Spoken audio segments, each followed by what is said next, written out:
Between newscasts, I was able to meet with a couple who was inside an exam room with Dr. Preston Phillips when Michael Lewis opened the door, armed with an AR-15, and shot the doctor.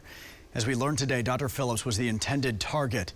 The couple was the last to see Dr. Phillips alive and are thanking God tonight that they survived. I have a lot of spinal issues and things of that nature, so they sent me to talk to him to see what could be done, and that was our first meeting with him.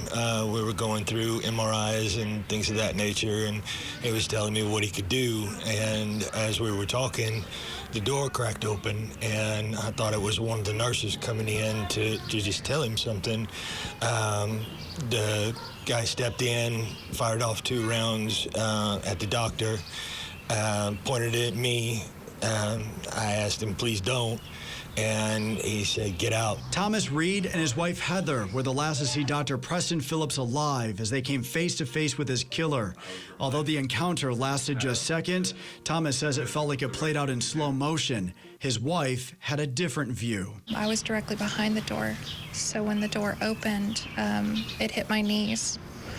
The first thing that I saw was that Dr. Phillips was shocked.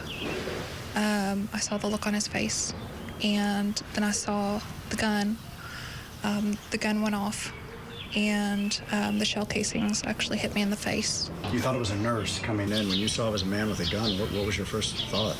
If I could stop him, but he was 3 feet away, and his turn radius was very, very small. I wouldn't have closed the distance, and all I could do was ask him not to.